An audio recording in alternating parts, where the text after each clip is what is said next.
Welcome to The Explainer. Today, we're diving deep into a really crucial part of your GCSE biology exam, and that's Required Practical Activity 1.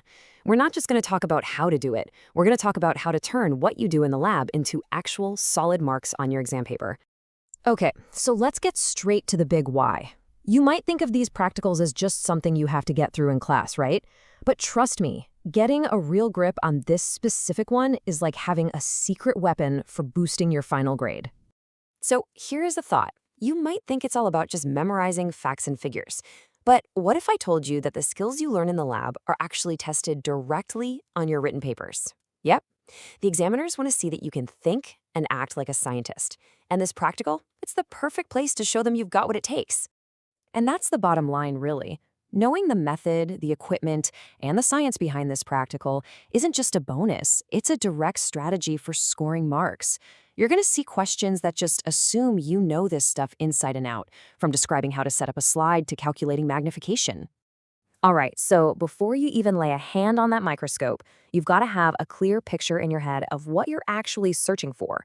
Let's do a super quick refresh on the key differences between animal and plant cells. Now, this is pretty cool because it shows you how much they have in common. Think of it like this. Both types of cells have the same basic toolkit for staying alive. You've got the nucleus as the control center, the cytoplasm where all the action happens, a cell membrane acting as a bouncer, mitochondria for power, and ribosomes building proteins. They're all there in both. But, and this is the big but, these are the game changers. These are the 3 extra bits in plant cells that you've got to be able to spot. That rigid cell wall gives it strength, that big permanent vacuole keeps it firm, and of course, the chloroplasts are the little green solar panels where photosynthesis happens. Nailing these details is what's going to make your biological drawings top-notch. Right, you know what you're looking for. Now let's get you feeling totally confident with the tool you're going to use to find it, the light microscope. We'll go through the step-by-step process, and then we'll hit the one calculation that you absolutely positively have to know. This 5-step method is your recipe for success. You always start with the lowest power lens. Why? Well, it gives you a much bigger window to look through, so it's way easier to find what you're looking for. Once you've got it in focus, you only use the fine focus for the higher powers. That's super important because it stops you from crashing the expensive lens right into your slide. Following this order makes it safe, fast, and gets you a perfect image every time. Okay, stop what you're doing and look at this. This is probably the single most important equation in the whole practical. You really have to know this formula. I can almost guarantee it's going to pop up on your exam. Just remember, the image is how big your drawing is, and the real object is the tiny size of the actual cell. Let's put it to work. Imagine you've drawn a fantastic diagram of a cell, and you measure it with a ruler. It's 50 millimeters wide. You know from the textbook that the actual cell is only 0.05 millimeters across.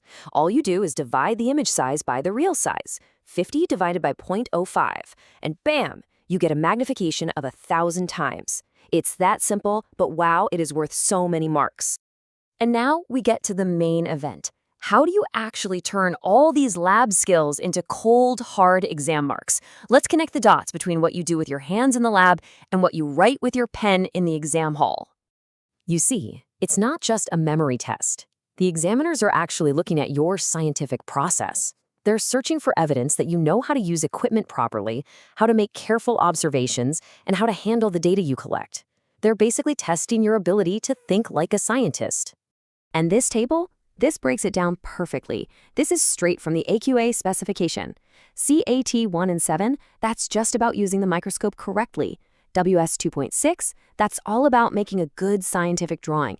And MS2H, yep, you guessed it. That's our friend, the magnification formula. If you can show you can do these 3 things in your exam answer, you're showing the examiner you really get. Think of this as your checklist for getting full marks on any drawing question. Seriously, if they ask you to draw a cell, follow these rules and you can't go wrong. Sharp pencil, single clean lines, no sketchy stuff. Make it big and clear. Absolutely no shading. Use a ruler for your label lines so they're perfectly straight. And the final killer point, always write the magnification you calculated underneath your drawing. This quote here really gets to the heart of what working scientifically is all about. It's about being careful and precise. From the moment you carefully focus the microscope to when you measure your drawing for the calculation, every single step is about trying to get closer to the true accurate value. It shows you're a competent, careful scientist.